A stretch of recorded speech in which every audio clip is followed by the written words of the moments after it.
The rich don't work hard themselves. They pay others to work hard for them. That's how they make them a lot of money. And the fact of the matter is, personal training, to have a personal trainer, is a luxury. It's for the rich. So it's inevitable that you will have to cater to the rich if you're going to be a personal trainer. Because the people that are willing to work hard don't need personal trainers. They do it themselves. And those are the people that wouldn't spend money for something that they could do themselves. Now, the rich have lots of money, so what they do, they're so used to having others work for them, so then they don't have to work hard. And that's what personal training basically is. They try to have the trainer work for them, so then they could have better health and be in better shape. The personal trainer can only do so much. The work is still majority on the person at hand, not the trainer. But it ends up being that you become more of a motivator, more of a friend, or providing them with some company while they exercise, so that they can continue to be consistent. It's not going to be a dedicated, hardworking disciple for martial arts. For martial arts, it's very difficult to find a dedicated, hardworking disciple. And when you do find them, typically they don't have much money to give you. Because the hard workers in society, they don't really have much money, and the society calls them blue-collar workers, the manual labor workers, you know, that work hard, but they don't get paid much.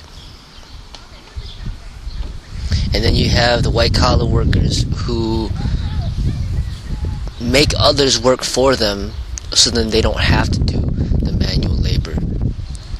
You have people that pay others to wash their cars, who pay others to clean their homes, who pay others to walk their dogs,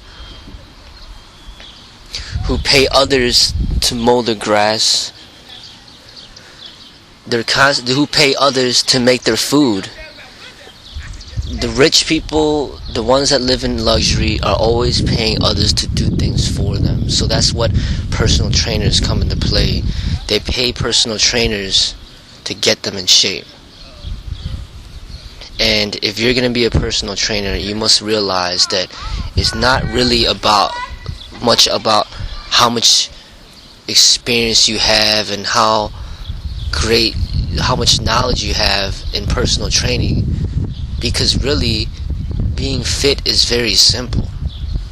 And when you are training the rich, it's not even about how much you know. It's more about how you connect with the person. If you can befriend them and be friends with the person, make him feel very comfortable, then he's gonna want to hire you. And he's going to want to pay you money, because basically you're just providing him company and motivation. It doesn't even have to do much with your knowledge and how good you are in personal training and fitness, and because they're starting from the beginning at the very basics. And this is a different mentality than training a disciple in martial arts to become at a much higher level than the average. Because to train a disciple in martial art to be at much higher level than the average, it requires a deep understanding of the arts and a deep understanding of the technique and of taking the body physically to a higher level, spiritual understanding. It's a deep understanding of all that, but it's a different training than personal fitness training. I see martial arts training for the advanced, above the average type of training, and to find a good disciple who's willing to work hard out of pure love for it and pure joy, it's not easy to find. It's easy to find people who are willing to work hard for millions of dollars, who are working hard for fame. It's easy to find those people. So if you entice them with fame, trophies, money, it's easy to find people that work hard for that. But how many people can you find that will work hard for free, or work hard because they just enjoy it? Not many people out there are willing to work hard just because they enjoy it. And the few people out there that do work hard just because they enjoy it, most of them are young. Most of them are teenagers. I remember a lot of teenagers at the park. When I was a teenager, we used to play basketball all day, all night, most every single day after school. We didn't get paid for it, but we worked hard, we trained hard, we played hard because we enjoyed it.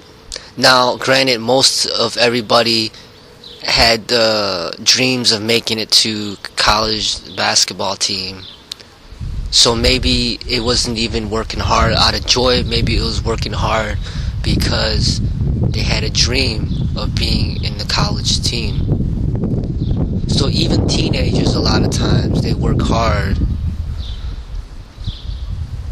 because they want to achieve fame and money. So I see even teenagers